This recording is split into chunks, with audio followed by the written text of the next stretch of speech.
Hər vaxtınız xeyirli olsun. Mən bugün sizlə bərabər arxanın nəzəllərini işləyəcəm. Deməli, başlayırıq arxanın nəzəllərindən. Arxanın nəzəllərini ümumiyyətlə biz iki qrupa bölə bilərik. Səthi qrup və dərin qrup əzəllər. Birinci başlayaq səthi qrupdan danışmağa. Səthi qrupu iki yerə böləcəyik. Bunlara nələr aiddir? Səthi qrupun yuxarı ətraf əzəlləri, bir də səthi qrupun qabırğa əzəlləri. Birinci səthi qrupun yuxarı ətraf əzəllərindən başlayıram. Səthi qrupun yuxarı ətraf əzələlərinə şəkildə göstərdiyimiz əzələlər aiddir. Bunlar hansılardır? Trapezius, yəni trapeziyaya bənzər əzələ, latissimus dorsi, yəni ki, belin ənənli əzələsi, levator scapulae, yəni kürəyi qaldıran əzələ, romboid əzəllər, yəni musculi romboidus da iki yerə bölünür. Romboidus minor, bir də romboidus major, yəni böyük romba bənzər və kiçik romba bənzər əzəllər. İndi gəlin bunlar haqqında bir-bir danışaq. Birinci trapeziyaya bənzər əzələdən başlayıram. Trapeziyaya bənzər əzələ gördüyünüz kimi üçbucaq formasındadır. İndi burada sual yarana bilər ki, bu üçbucaq formasındadırsa biz buna nəyə görə trapeziyaya bənzər deyirik?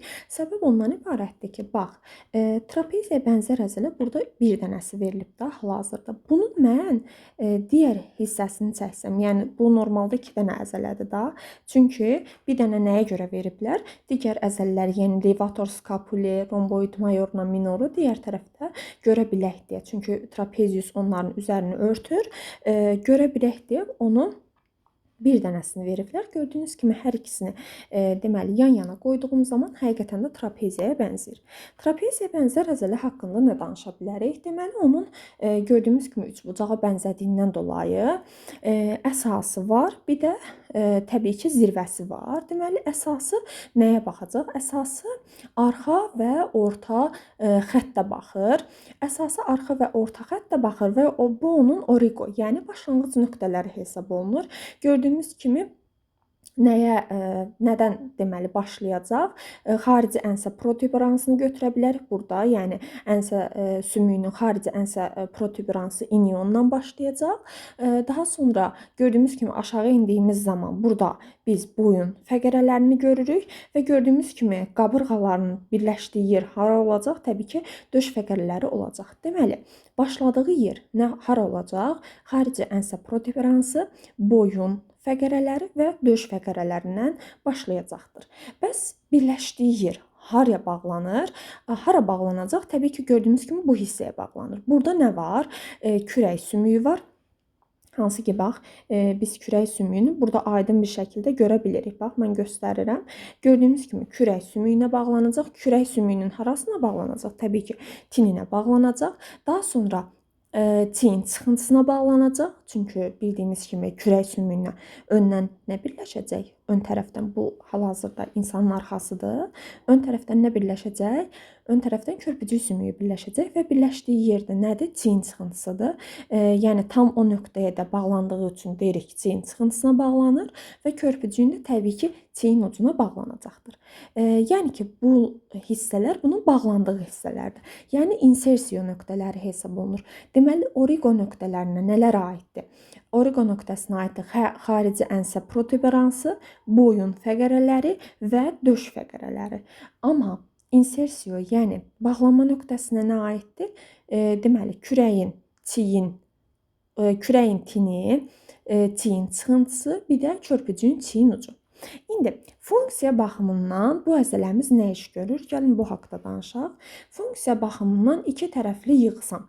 Bax, yığmaq deyəndə nə nəzərdə tutulur? Bir əzələnin yığılması deyəndə sanki siz onu bağlanma nöqtəsindən dartırsınız başlanğıc nöqtəsinə. Yəni insersiyodan origoya dartma hərəkətinə biz deyirik yığılma. İndi düşünək ki, bundan şu an 2 dənədir. 2 dənə olduğu təqdirdə mən ikisini də bir anda, yəni eyni anda yığıram. Yığdığım zaman, yəni bu orta xəttə doğru yığıram. Orta xəttə doğru yığdığım zaman nə olacaq? Təbii ki, burada kürək sümüyü olduğuna görə kürəkləri bir-birinə yaxınlaşdıracaq. Deməli, iki tərəfli yığıldığı zaman kürəyi bir-birinə yaxınlaşdırır.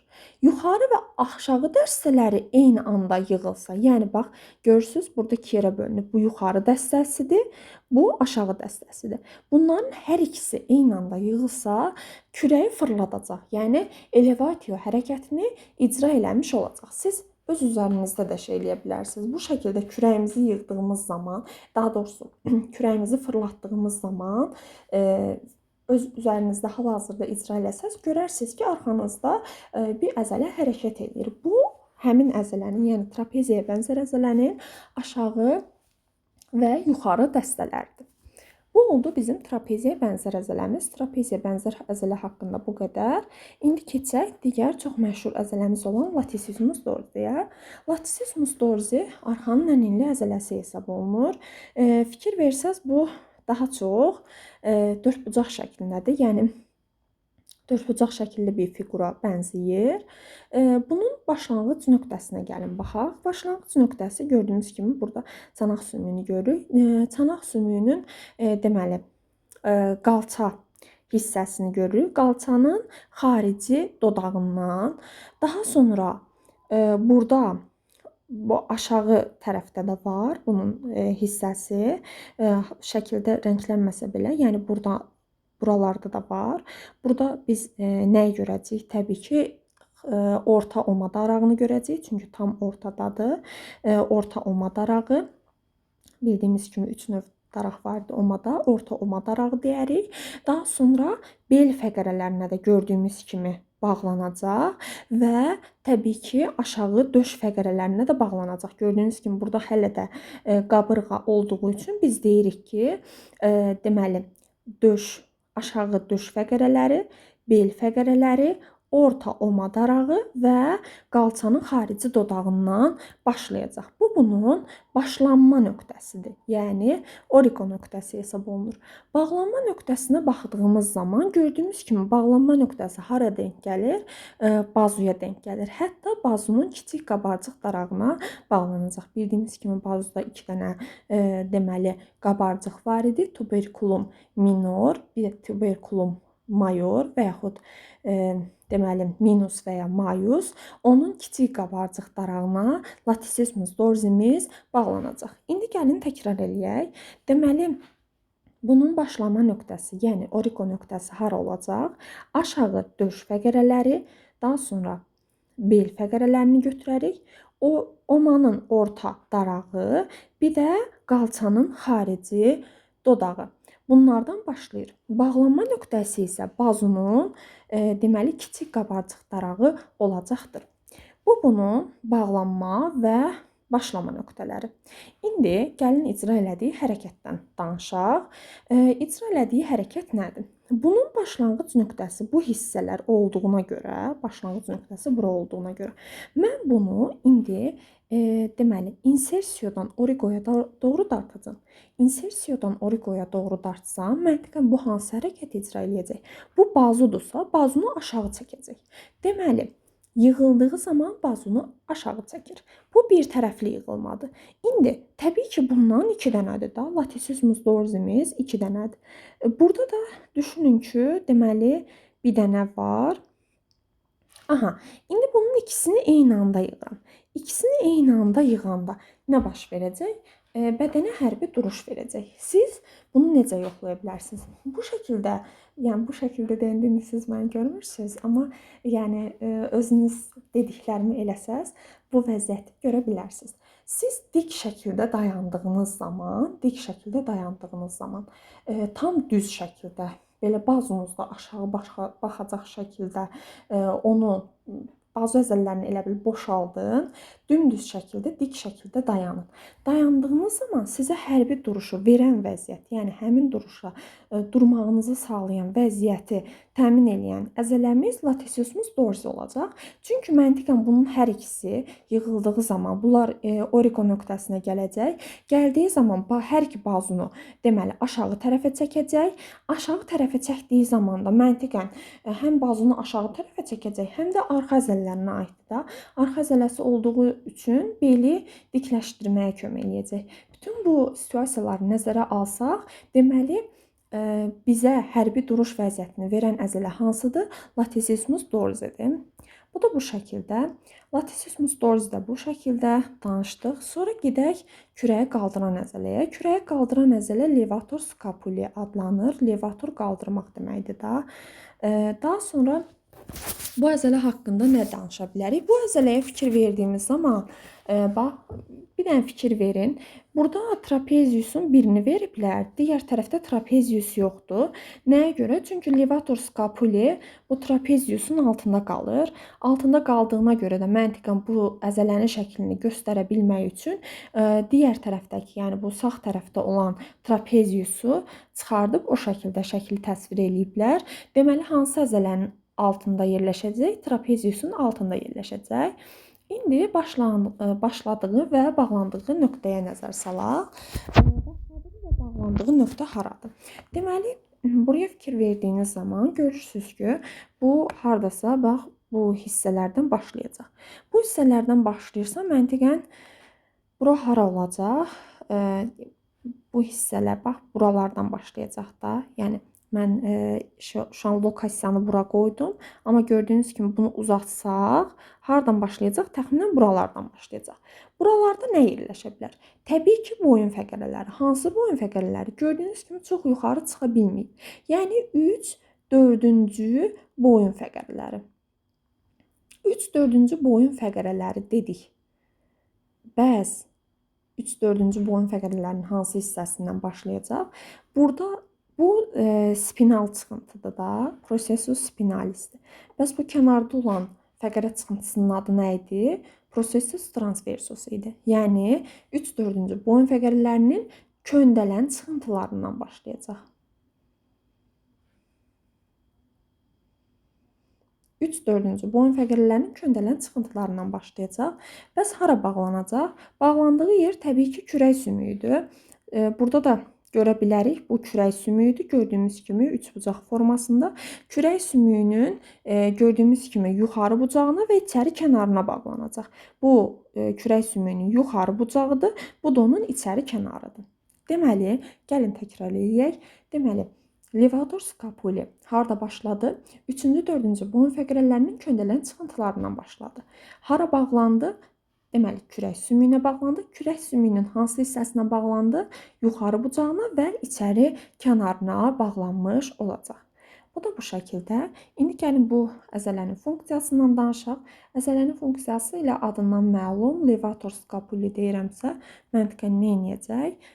Deməli, kürəyi yuxarı çəkəcək. Zaten mən bunu yenə insersiyosundan tutsam, origosuna tərəf dartsam, dediyim kimi, bax, yığılma deyəndə əzələdə bunu unutmuruq.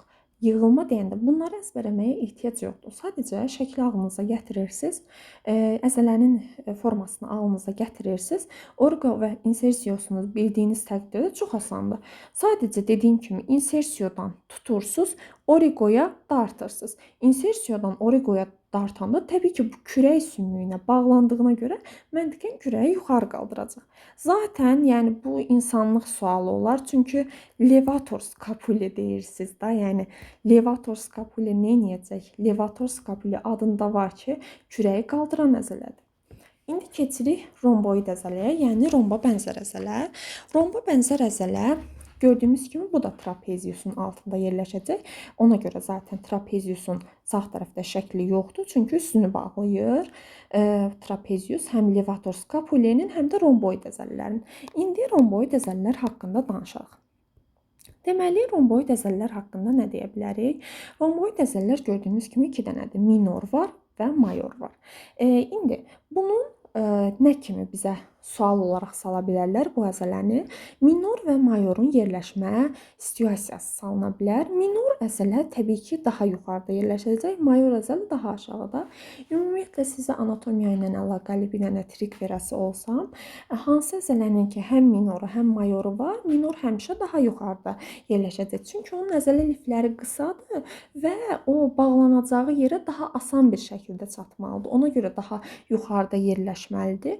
Mayor əzələ əzəllər isə, yəni eyni əzələnin mayorundan bəhs ediriksə, o həmişə daha aşağıda olacaq. Çünki onun əzələ lifi daha uzundur və bağlaması daha asan olacaq deyə o daha aşağıdan başlaya bilər. Zaten ona görə, yəni bax bu ərazi daha uzun olduğuna görə biz buna mayor deyirik. Bunun tutduğu hissə daha qısa olduğuna görə biz ona minor deyəcəyik. Ona görə də deyirik ki, minor əzələ daha yuxarıda, mayor əzələ daha aşağıda yerləşəcək.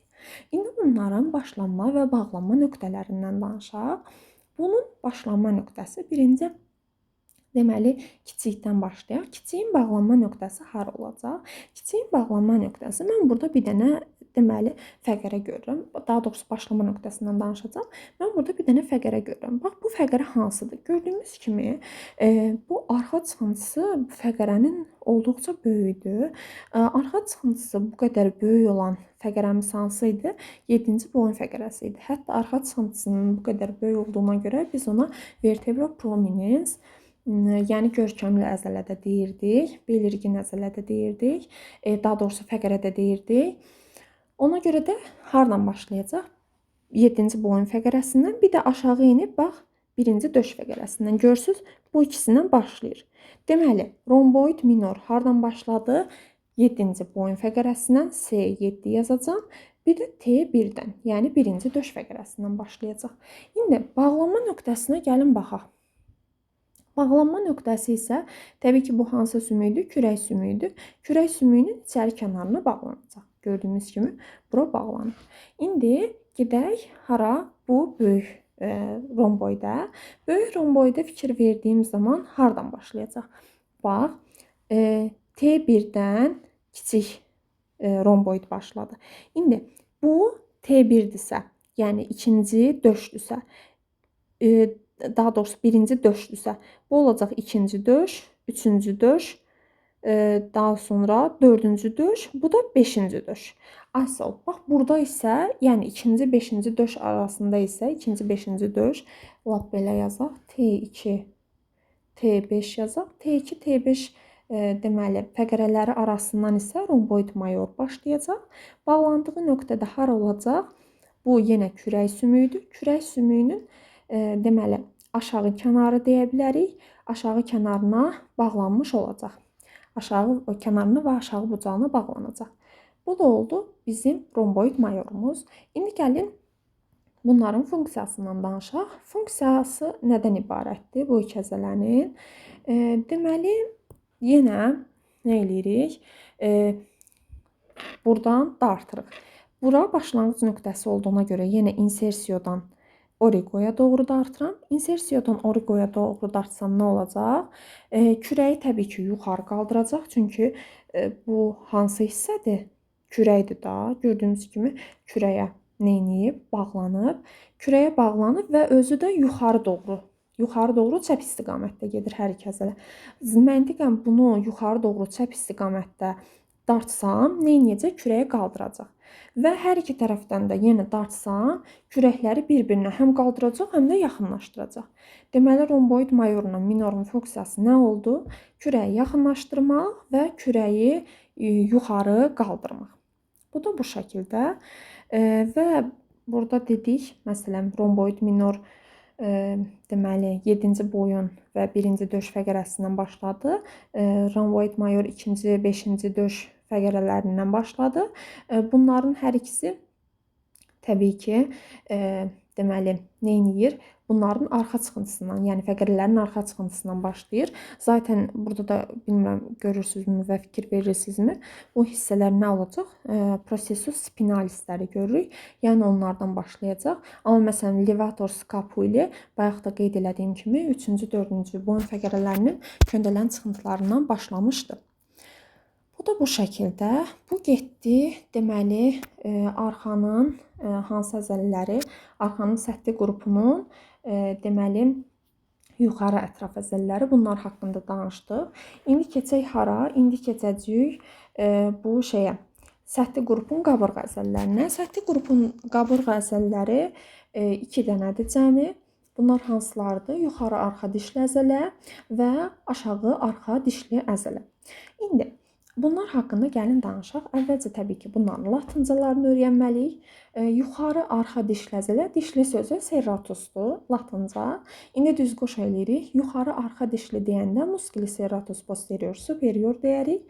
Aşağı arxa dişli deyəndə musculi serratus posterior inferior deyəcəyik. İndi gəlin bunlar haqqında danışaq. Təbii ki, birinci başlanma və bağlanma nöqtələrinə yenə nə etməliyik? Fikir verməliyik. Əvvəlcə musculi deməli serratus posterior superiordan başlayırıq. Bu hardan başlayır? Bax, burada boyun fəqərələrini görürük də. Boyun fəqərələrini burada saysaq 1-ci, 2-ci, 3-cü, 4-cü, deməli 5-ci, görürsüz 6-cı, bu da 7-ci. Deməli, gördüyünüz kimi 6-cı, 7-ci boyun fəqərələrini deyə bilərik. Daha sonra aşağı düşürəm. Bu 1-ci döş fəqərəsi olacaq, bu da 2-ci döş fəqərəsi olacaq. Deməli, aşağı 2 boyun, yuxarı 2 döş. Bu şəkildə. Bax, yanınızda saydım. 1-ci, 2-ci, 3-cü, 4-cü, 5-ci. Boyunlar getdi. Bu olacaq 6-cı boyun, bu olacaq 7-ci boyun. Yəni, aşağı 2 boyun fəqərəsindən 1-ci döş, 2-ci döş. Yuxarı 2 döş fəqərəsinin təbii ki, hansı çıxıntılarından? Spinal çıxıntılarından, yəni arxa çıxıntılarından başlayacaq. Bəs hara bağlanacaq bu əzələmiz? Gördüyümüz kimi burada qabırğaları görürük və 2-ci, 5-ci qabırğa bucaqlarına, təbii ki, bunların bağlandığı yer, yəni hal-hazırda görə bilərik ki, demək qabırğalardır və 2-ci, 5-ci qabırğa bucaqlarına gördüyümüz kimi bağlanmışdır. İndi keçək aşağıya. Musculi serratus posterior inferiora baxırıq. Musculi serratus posterior inferior. İndi bunu aşağıya doğru saysaz nə görərsiniz? Aşağıya doğru saysaq görərik ki, bax görürsüz, bu 11-ci qabırğadır, bu 12-ci qabırğadır. Deməli, 11-ci qabırğanın birləşdiyi fəqərəyə bağlanıb, 12-ci qabırğanın birləşdiyi fəqərəyə bağlanıb. Yəni, 11-ci, 12-ci döş fəqərələrinə bağlanıb, 11-ci, 12-ci döş fəqərəsindən aşağıda nə yerləşəcək? 1-ci bel və 2-ci bel. Deməli, bunun bağlanma, daha doğrusu başlama nöqtəsi hansı olacaq? Aşağı 2 döş, yuxarı 2 bel. Ay sağ ol, bu qədər. Yəni, serratus posterior inferiora baxdığımız zaman aşağı 2 döş, yuxarı 2 bel əzələlərin, daha doğrusu fəqərələrlə başlayacaq. Bağlandığı nöqtələrə fikir versək, gördüyümüz kimi aşağı 4 qabırğaya bağlanacaq. 1, 2, 3, 4. Aşağı 4 qabırğaya gəlib bağlanacaqdır. İndi gəlin bunların funksiyasından danışaq. Birinci serratus posterior superiora baxaq. Serratus posterior superior. Mən burada başlamışam, bura bağlanmışam. İndi bax, buradan, yəni bu insersiya nöqtəsindən origoya doğru dartıram. Bunu da yenə buradan dartıram. Bax, dartdığımızı xəyal eləyirik. Dartdığımızı xəyal elədiyimiz zaman bunun deməli əzələ lifləri yuxarı istiqamətdə çəki edib da. Ona görə mən bunu dartsam, yəni başlanma nöqtəsinə doğru yuxarı istiqamətdə çəki edib. Mən bunu dartsam, dartdığım zaman nəyə fikir verirəm? Görürəm ki, bunları dartsam paralel olaraq qabırğalar da yuxarı qalxacaq. Deməli, yığıldığı zaman qabırğanı qaldırır. İndi yıxıldığı zaman qabırğanı qaldırırsa, məntiqən bu hansı hərəkətdə iştirak eləyəcək? Təbii ki, nəfəs alma hərəkətində iştirak eləyəcək. Demək, təkrar eləyirik. Serratus posterior superior. Yığıldığı zaman qabırğaları yuxarı qaldırır. Qabırğanı yuxarı qaldırırsa, məntiqən hansı hərəkətdə iştirak eləyəcək? Nəfəs alma. Zaten öz üzərinizdə yoxlasaz, nəfəs aldığınız zaman, yəni bu dəqiqə məsələn nəfəs alın, nəfəs aldığınız zaman görərsiniz ki, həqiqətən də qabırğalarınız yuxarı qalxır. Deməli, qabırğanı qaldıran bir əzələ paralel olaraq nəfəs almada da iştirak eləyəcək. Bu şəkildə bunu anladıqsa, indi keçək musculi serratus posterior inferiora. Musculi serratus posterior inferiorun gördüyümüz kimi origo nöqtəsi budur, insersiya nöqtəsi budur. İndi yenə insersiyadan başlayıram, oriqoya doğru dartıram. İnsersiyadan başlayıram, oriqoya doğru dartıram. Yığdığım zaman təbii ki, burada artıq nə edəcək bu? Qabırğaları aşağı çəkəcək. Qabırğanı aşağı çəkən, qabırğanı endirən bir əzələ hansı hərəkətdə iştirak edəcək? Nəfəs almanın əksinə olaraq nəfəs vermədə iştirak edəcək. Həqiqətən də nəfəs alsaz, daha sonra nəfəs versəz, görərsiniz ki, qabırğalarınız aşağı doğru enir. Yəni hiss eləyə bilərsiniz onu. Deməli, qabırğanı endirən bir əzələ nədə iştirak edəcək? Təbii ki, nəfəs vermədə iştirak edəcək. İndi gəlin bir dənə özet keçək. Səthi qrupun qabırğa əzələlərinə hansılara aid oldu? Yuxarı arxa dişli əzələ musculi serratus posterior superior, aşağı arxa dişli əzələ musculi serratus posterior inferior. Yuxarı arxa dişli əzələ haqqında demədiyim bir şey qaldı. O da romboid əzələnin altında yerləşir. Baxın, burada gəlin fikir verək. Burada gördüyümüz kimi romboid əzələni görürük. Həqiqətən də bunu yadımızda saxlasaq, aşağı doğru ensək, görərik ki, həqiqətən hansı əzələnin altında qalır? Romboid əzələlərin altında qalacaq. Amma serratus posterior inferior, yəni aşağı arxa dişli əzələ, bu əzələ isə latissimus dorsinin, yəni belin ən enli əzələsinin altında qalacaqdır. Deməli, indi serratus posterior superior hardan başladı? Aşağı 2 boyun, yuxarı 2 döş fəqərəsinin arxa çıxıntılarından başladı. Getdi hara bağlandı? 2-ci, 5-ci qabırğaların bucaqlarına bağlandı. 2-5 arası qabırğanın bucaqlarına. Serratus posterior inferior hardan başladı? Aşağı 2 döş, yuxarı 2 bel fəqərəsindən başladı. Hara bağlanır? Aşağıda olan 4 qabırğaya bağlanacaq. Yəni ki, deməli 9, 10, 11, 12-ci qabırğalara gəlib bağlanır. Musculi serratus posterior superior, yəni yuxarı arxa dişli əzələ nə etdi? Qabırğaları qaldırır yığılarkən və nəfəs almada iştirak edir. Aşağı arxa dişli əzələ isə yığılarkən qabırğaları endirir, yəni nəfəs vermə prosesində iştirak edəcək. Bu qədər. Deməli, bu da oldu səthi qrup əzələlərimiz. Arxanın səthi qrup əzələlərini keçdik. İndi gəlin bir dənə təkrarlayaq. Arxanın səthi qrup əzələləri 2 qrupa bölündü. Arxanın yuxarı ətraf əzələləri, arxanın qabırğa əzələləri, yuxarı ətraf əzələlərinə musculi latissimus dorsi, yəni arxanın ən enli əzələsi, daha sonra musculi trapezius, yəni trapeziyaya bənzər əzələ, musculi levator scapulae, yəni kürəyi qaldıran əzələ, musculi romboid mayor və minor, yəni kiçik və böyük romboid, romba bənzər əzələlər oldu.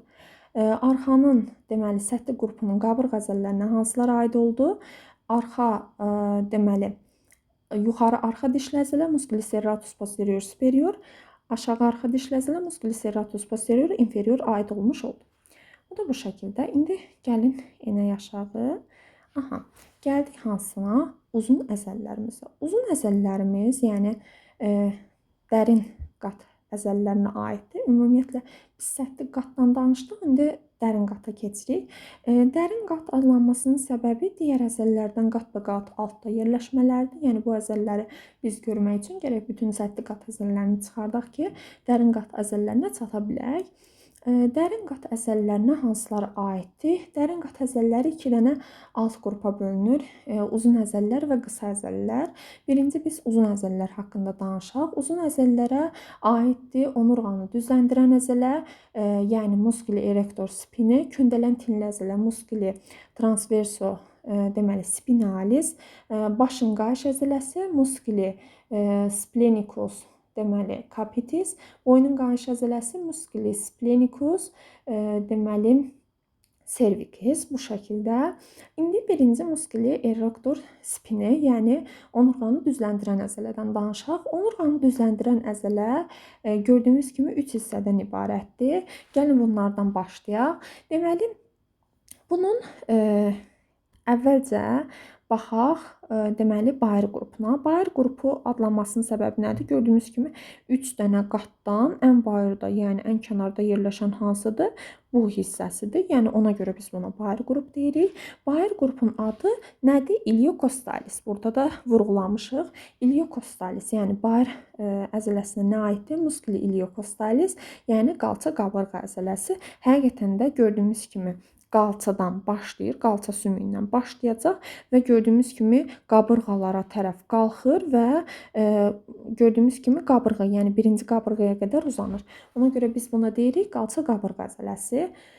Daha sonra arxa hissəsi var. Arxa hissəsi tam gördüyümüz kimi ortadadır. Ortada olan musculi longissimus, yəni ən uzun əzələ. Ən uzun adlanmasının səbəbi nədir? Baxın bir dənə bura. Görürsüz, ta yuxarıdan. Hətta çənə sümüyünün arxa hissəsindən başlayır, gəlir tam gördüyümüz kimi omar sümüyünə qədər uzanır. Ona görə biz buna longissimus, yəni ən uzun əzələ deyəcəyik. Bu da bir hissəsi. Daha sonra baxırıq nəyə? İçəri qrupuna. İçəri qrupuna isə musculi spinalis, yəni tinli əzələ aiddir. Bu da gördüyümüz kimi qabırğalar, daha doğrusu fəqərələrin deməli tin çıxıntılarına, yəni bu spinal çıxıntılarına, processus spinalisləri arxa çıxıntılarına bağlandığına görə biz buna tinli əzələ deyəcəyik. İndi gəlin təkrar eləyək. Musculi erector spinae deməli hansı qatlardan təşkil olunub? 3 dənə hissədən ibarətdir. Musculi iliocostalis, bayır, qalça qabırğa əzələsi, daha sonra arxa qrupa musculi longissimus ən uzun əzələ aiddir və içəri qrup musculi spinalis, yəni tinli əzələ aid edilir. Funksiya baxımından, yəni adından məlumdur. Bunun funksiyasını mən nəyə deyim? Musculi erector spinae nə edəcək? Onurğanı düzləndirəcək. Onurğanı düzləndirir. Aha, bax uşaqlar, bu dərsi gələn dərsimizdə izah edəcəm. Deməli, qarın əzələlərimiz var bizim. Qarın əzələlərimiz ventral əzələlər də adlanır. Qarın əzələlərimizin funksiyası gövdəni bükmək, yəni onurğanı bükməkdir. Demək ki, bizə sual ünvanlansa ki, erector spinae'nin antagonisti olan, yəni ona əks funksiya icra edən əzələlərimiz hansıdır? Deyəcəyik ventral əzələlər, yəni qarın əzələləri. Amma erector spinae adından da məlum olduğu kimi onurğanı düzləndirən əzələdir. Bu da bu şəkildə. Deməli, musculi erector spinae'ni tanıdıq. İndi keçək hansı əzələmizə?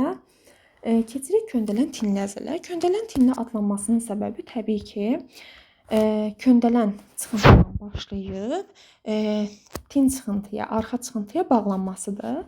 Burada onu görürük. Bax, gördüyünüz kimi bu fəqərələrimizin köndələn çıxıntılarıdır. Bu da tin çıxıntıları və yaxud arxa çıxıntıları, yəni processus deməli spinalisləridir. Gördüyümüz kimi köndələndən başlayır, spinaya doğru deməli uzanır, ora bağlanır. Ona görə biz buna köndələn tinli, yəni musculi transverso spinalis deyəcəyik. Musculi transverso spinalis yenə 3 hissədən ibarətdir. Bunlar hansılardır? Bax, birinci baxırıq semispinalisə. Semispinalisə, okey. Semispinalis nədir? Yarım tinli deməkdir. Yəni həqiqətən də gördüyümüz kimi tin çıxıntılarının yarısına qədər uzanıb. Bu olacaq yarım tinli əzələ. Daha sonra çox bölgülü musculi multifidi əzələmizi görürük burada.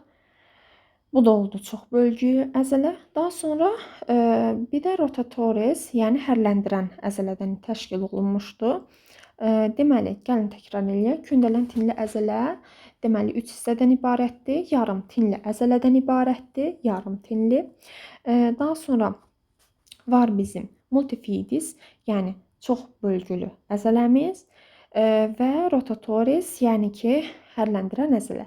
Rotatoris adlanmasının səbəbi nədən ibarətdir? Çünki o boynu, döş qəfəsini və beli hərləndirəcəkdir.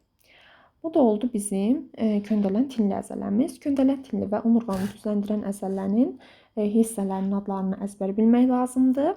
Yəni önəmlidir bizim üçün.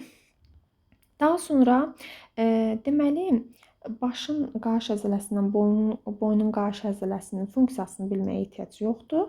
Yəni əgər sessiyaya və yaxud deməli bu midtermə hazırlaşırsınızsa, bu əzələlərin sadəcə olaraq aid olduğu qrup və adları düşəcək. Yəni əlavə bir şey öyrənməyə ehtiyac yoxdur. İndi keçirik nəyə? Dərin qrupun, daha doğrusu dərin qatın deməli qısa əzələlərinə. Qısa əzələlərinə hansılar aiddir? Dərin qatın qısa əzələlərinə ənsə altı, ənsə onurğa əzələləri də deyirik. Bunlara aid eləyə bilərik.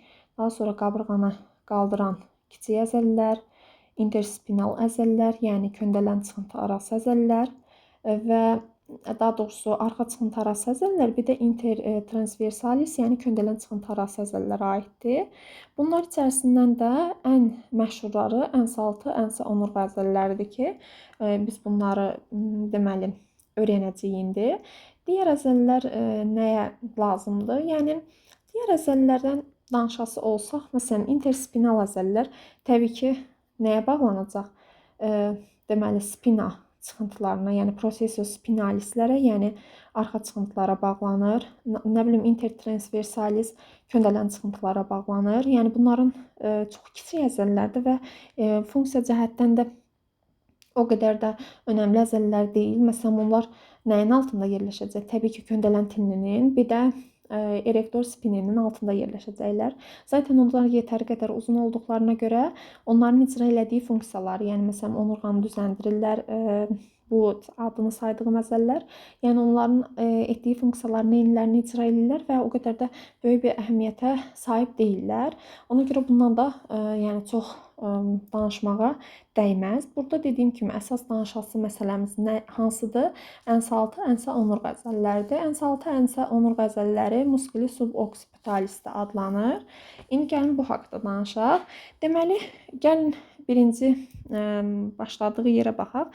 Başladığı yerə baxdığımız zaman burada kəllə deməli sümüklərindən bir dənə sümüyümüzü görürük. Bu hansı sümükdür? Təbii ki, deməkənsə sümüyüdür. Gördüyümüz kimiənsə sümüyündən başlayırlar.Ənsə sümüyündən başlayırlar hamısı. Gördüyümüz kimiənsə sümüyündən başlayır və gəlir nəyə bağlanır? Bu birinci boyun, yəni atlas, bu da ikinci boyun, yəni aksis deməli fəqrələrinə bağlanır.Ənsə sümüyündən başlayır. Birinci, ikinci boyun, yəniənsə birinci, ikinci boyun arasında yerləşir. İndi gəlin bu haqqda danışaq. İndi deyəcəksiniz ki, bəs bu qırmızı əzələ, yəni boynun aşağı çəp əzələsi nəyə görə ənsədən başlamayıb? Mən dedim ki, yəni ənsədən də başlaya bilər, birinci, ikinci boyun arasında da yerləşə bilər. Yəni burada tam dəqiq bir şey demirik. Ümumiyyətlə bu əzələlərin deyirik ki, hamısı ənsə ilə birinci, ikinci boyun arasında yerləşir. Yəni başlanma, bağlanma, o qədər xırdalığına varmırıq, çünki çox kiçik əzələlərdir. İndi gəlin bu əzələlərə baxaq. Deməli, bu əzələlərə hansılara aiddir? Musculi rectus capitis major, yəni ki, başın arxa başın deməli böyük düz əzələsi, rectus düz deməkdir, capitis baş, deməli posterior arxa, zaten arxa əzələsi olduğuna görə və major da böyük deməkdir. Deməli, hansılar oldu? Musculi rectus capitis posterior major, yəni başın böyük düz əzələsi. Daha sonra burada nəyi görürük? Başın kiçik düz əzələsini görürük. Daha sonra var başın yuxarı çəp əzələsi, yəni musculi obliquus capitis deməli superior, yəni başın hansı əzələsi oldu? Yuxarı çəp əzələsi. Bir də musculi obliquus capitis inferior, yəni başın aşağı çəp əzələsi oldu. İndi gəlin təkrar eləyək. Suboccipitaal, yəni ki, deməli əns-6, əns-onurğa əzələlərimizə hansılara aid oldu? Başın böyük düz əzələsi, başın kiçik düz əzələsi, başın yuxarı çəp əzələsi, başın aşağı çəp əzələsi. Yəni başın düz və çəp əzələləri. Başın böyük düz əzələsi, başın kiçik düz əzələsi. Daha sonra başın yuxarı çəp əzələsi, başın aşağı çəp əzələsi. Xahiş edirəm, heç kim bunu başın ön düz və başın yan düz əzələri ilə qarışdırmasın. Başın ön düz və başın yan düz əzələsi necə idi? Musculi rectus capitis, deməli, ön düz deyirəmsə anterior, musculi rectus capitis yan düz, yəni lateralis isə təbii ki, hansı əzələlərə aid idi? Boyun əzələlərinə aid idi. Boyun əzələlərin dərin qrupunda yerləşirdi. Xahiş edirəm, onu bundan qatmırıq, malımala qatmırıq və düz öyrənirik. Sizdən soruşulsa ki, əns-6, əns-onurğa əzələlərinə hansılara aiddir? Başın böyük düz əzələsi, başın kiçik düz əzələsi, başın yuxarı çəp əzələsi, başın aşağı çəp əzələsi. Bu da bu şəkildə. Dediyim kimi, başın deməli qısa əzələlərindən bunları bilsək kifayətdir. İndi gəlin topoqrafiya öyrənək. Topoqrafiyada biz nədən danışacağıq? Topoqrafiyada bel üçbucağı və bel dördbucağından danışacağıq. Bunlara bu adın verilmə səbəbi, yəni birinin üçbucağa, birinin dördbucağa bənzəməsidir təbii ki. İndi gəlin danışaq. Birinci burada hansını görürük? Bel dördbucağını görürük. Gəlin mən bunun sərhədlərini qəşəngcə çəkim sizə və biz bunu öyrənək. Deməli bunun təbii ki bizə lazımdır nəyi? Hüdudları. İndi baxacağıq nəyə? Bu bizim hansı əzələmizdir? Daha doğrusu hansı deməli bel topoqrafik strukturumuzdur? Bel dördbucağımızdır. Bel dördbucağını deyirik ki öndən nə sarır? Bax, biz qarın əzələlərini necə öyrənirik?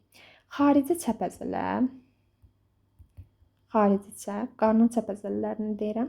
Xarici çəp əzələ, ondan altda gəlir daxili çəp əzələ.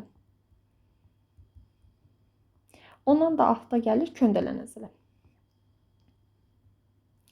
Transversus abdominalis. Aysal, bu qarın əzələləridir. Bax, xarici çəp əzələ, daxili çəp əzələ və köndələn əzələ. Bu ardıcılığı mən bilməliyəm ki, bu bel şeyini başa düşə bilim. Bel dördbucağını başa düşə bilim. Deməli, bir dəqiqə. Deməli, bunu öndən nə çevrələyəcək? Təbii ki, bunu öndən deməli örtəcək olan struktur qarnın xarici çəp əzələsidir. Qarnın xarici çəp əzələsi öndən deyirəm. Mən bu şəklə hal-hazırda arxadan baxıram. Çünki arxanın əzələlərini öyrənmişəm. Gördüyünüz kimi latissimus dorsini görə bilirəmsə, deməli hardan baxıram? Arxadan baxıram. Bunun önündə olan əzələ, yəni önündən keçəcək olan əzələ görürsüz external oblique muscle, yəni xarici çəp əzələ olacaq. Xarici çəp əzələ həqiqətən də bax bu şəkildə davam eləyir və bunun öndən çevrələyir. Deməli, gəlin burada bir-bir yazaq. Bel dördbucağı, dördbucağı. Bu şəkildə bel dördbucağını öndən nə çevrələdi? Xarici çəp əzələ. Çəp əzələ. Xarici çəp əzələ tutdum. Daha sonra arxadan baxmalıyım. Deməli, arxadan baxdığım zaman hansı əzələni görəcək? Bax, arxadan baxsam, bax tam bu hissəni hansı əzələ örtəcək? Görürsüz, hardayam? Onurğadayım. Burada hansı əzələ olacaq? Təbii ki, onurğanı düzləndirən əzələ olacaq. Zaten yazıb erector spinae muscle covered by aponeurosis. Burada mən nəyə görəcəm? Onurğanı düzləndirən əzələnin aponevrozunu görəcəm. Hansı ki o bel dördbucağının üzərini arxadan örtür. Deməli, onurğanı düzləndirən əzələ.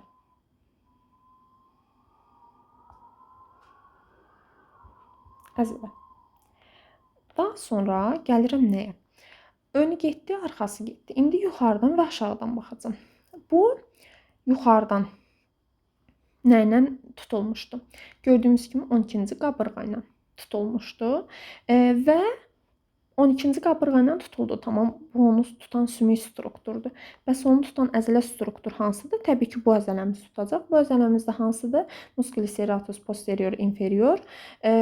Yəni ki, aşağı arxa dişli əzələ. Deməli, bunu yuxarıdan tutan struktur nədir?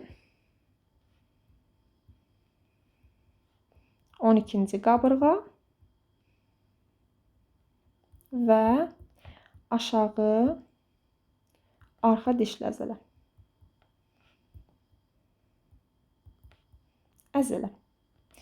Ay sağ ol. Bu da bu şəkildə. İndi keçək bunu aşağıdan tutana. Aşağıdan tutan əzələmiz isə bax bu əzələmizdir. Bu əzələmiz də hansı əzələdir? Təbii ki, internal oblique muscle. Zaten öndən tutan externaldırsa, aşağıdan da tutan hansı olacaq? Daxili olacaq. Deməli, xarici çəp əzələ bunu öndən tutdu, daxili çəp əzələ aşağıdan tutdu. Deməli, aşağıdan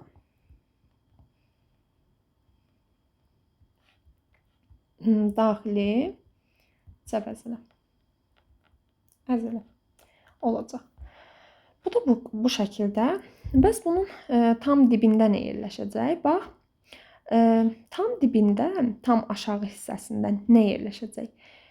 Mən dedimi, xarici çəpəzələ, daxili çəpəzələ, sonra hansı əzələ gəlir? Köndələn əzələ gəlir. Görürsüz, köndələn əzələ ən içəridə yerləşən əzələdir. Deməli, bel dördbucağının dibində hansı əzələ yerləşəcək? Köndələn əzələ yerləşəcək. Çünki bel dördbucağı daha dərində yerləşən bir əzələdir uşaqlar. Bel üçbucağından daha dərində yerləşir. Zaten birazdan izah eləyəndə anlayacaqsınız bunu. Daha dərində yerləşir. Görürsüz, məsələn, latissimus dorsini heç burada kəsməyə ehtiyac belə qalmayıb.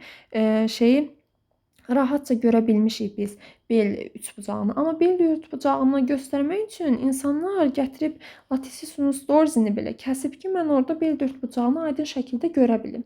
Yəni daha dərində yerləşir. Ona görə bu 3 əzələnin, yəni 3 dənə qarın əzələsinin hər üçü bu strukturu çevrələyir. Deməli, gəlin təkrar eləyək. Bel dördbucağının öndən nə çevrələdi? Xarici çəpəzələ. Arxadan nə çevrələdi? Onurğanı düzləndirən əzələ. Yuxarıdan nə çevrələdi? Deməli, aşağı arxa dişli əzələ və 12-ci qabırğa.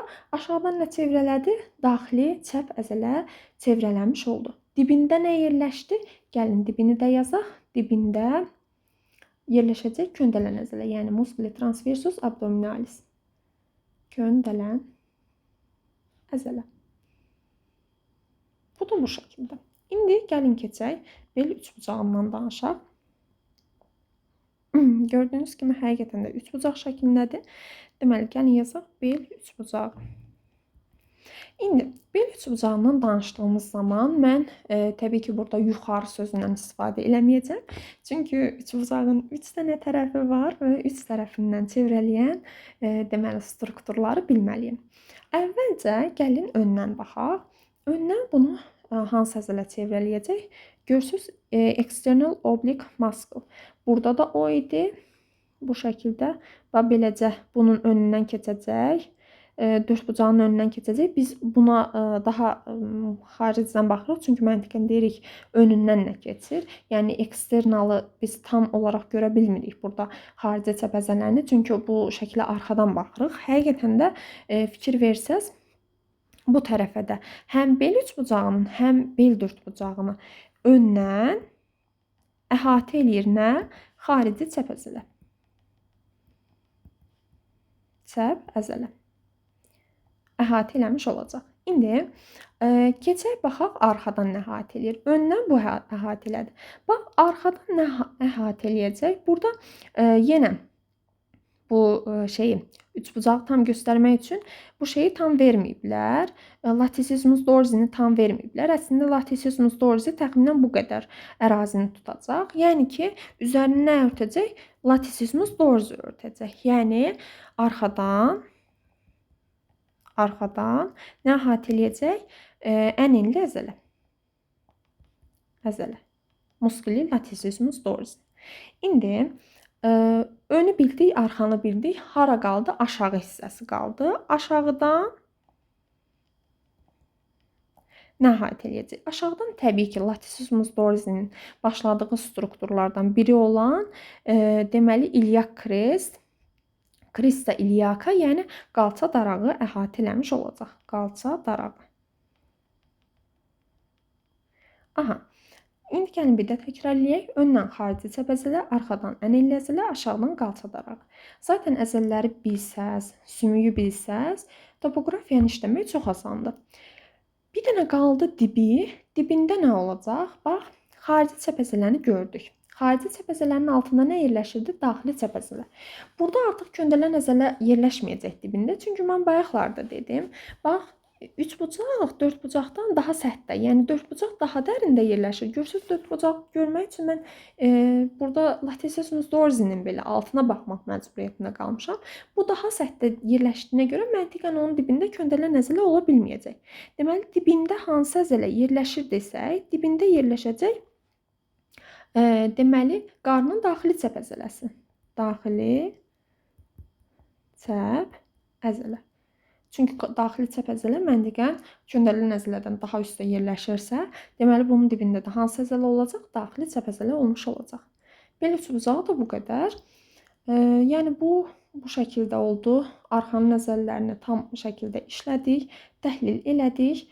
Bu qədər idi. Topoqrafiyanı da dediyim kimi tam anlamaq üçün yenə qarın əzələlərindən də bilginiz olmalıdır burada. Sümükdən də bilginiz olmalıdır və təbii ki, arxanın əzələlərindən də bilgi olmalıdır ki, siz topoqrafiyanı tam anlaya biləsiniz. Burada bir də nəyi demək yadımdan çıxıb? Bel dördbucağına keçdik, okey. Bel dördbucağına əslində bunu heç deməyə belə ehtiyac yoxdur. Görürsünüz zaten. Üstdən əhatələyən, üstdən çevrələyən struktur əzələ, yəni nəyin altında yerləşir desək, latissimus dorsinin, yəni ən enli əzələnin altında yerləşəcək. O xaricdən, yəni ondan çevrələnmişdir. Gördüyümüz kimi kəsmişik hətta göstərmək üçün. Ona görə də desək ki, bu bel dördbucağı nə ilə əhatələnmişdir? Latissimus dorsi ilə, yəni belin ən enli əzələsi ilə əhatələnib. Bu da bu qədər. Arxa əzələləri bu qədər idi.